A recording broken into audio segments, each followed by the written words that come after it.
The next winner in the category of innovative products and services is Estrada. Some of you may have heard of Estrada, others may not. But over 13 years ago, the Web Center at UAB actually developed one of the first content management systems out there. Now, there are many content management system vendors here in the room, and some of you had products at the same time. However, UAB, struggling with their own independent web development on individual HTML editors, took it upon themselves to try and tackle this problem alone. So what they did is they embarked on a major initiative within their own organization to create a WYSIWYG editor. We don't even use that word anymore, do we? WYSIWYG. Cascading style sheets, product workflow, presentation topics, presentation layers. It's all very common now, but back then this was a big advance. At its peak, this particular CMS managed more than 100,000 pages, so think about that, 13 years ago, and they had a CMS that could handle a large number of pages, over 1,000 authors, and 13 schools within the Academic Medical Center. Estrada is now installed in a number of hospitals and institutions of higher learning. So we have two representatives from that project here, Debbie Hunter-Snow from UAB and Robin Snow. And if you could stand, let's give them a hand.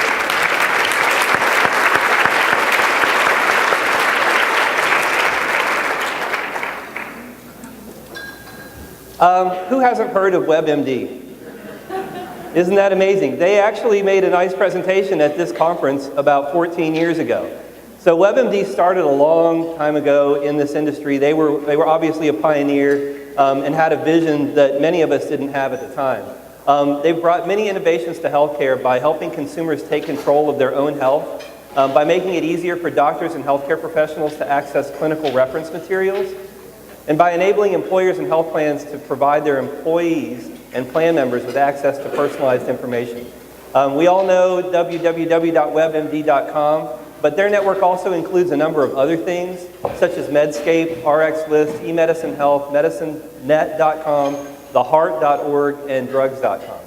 WebMD has more than 100 million unique visitor access in their networks each month, and they're the most trusted U.S. brand for the second consecutive year. So they're not here today, but let's give them a hand for WebMD.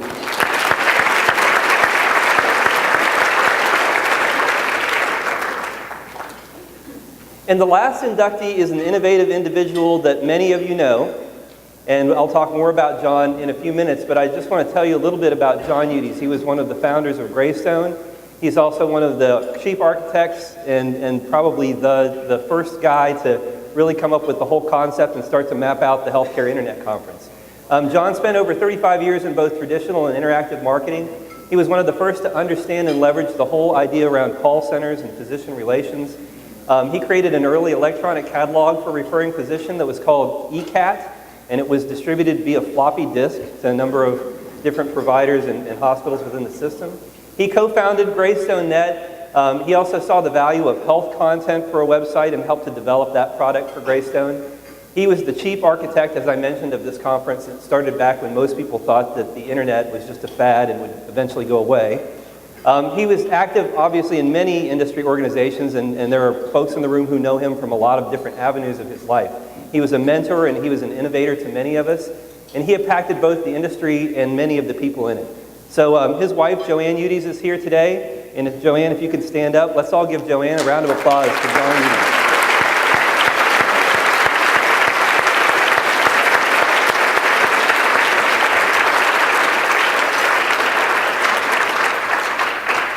So as Kathy said, we want to congratulate the 2011 inductees. And as you can probably tell, the architecture of this Healthcare Hall of Fame for 2011 mainly resides in this front table. It's the folks from Greystone who were able to pull all of this together. But as she mentioned, our real vision is for this not to be a Greystone thing. Our vision is for this to be an industry thing. So we're asking you to please participate, to think of folks that you believe should be nominated for these awards, to participate in the Board of Judges. The class of 2012 nomination process will be done online. It's a complete electronic nomination packet, and it's available and should be submitted by June 1st of next year. Documentation on education, position, the primary reasons for that particular entity or that particular person to be nominated should be in there. A description of how the candidate meets or exceeds each of the criteria. And then a minimum of 3 and not more than 5 letters of support and recommendations for the candidate, if you will, should be submitted and attached online for the Healthcare Internet Hall of Fame.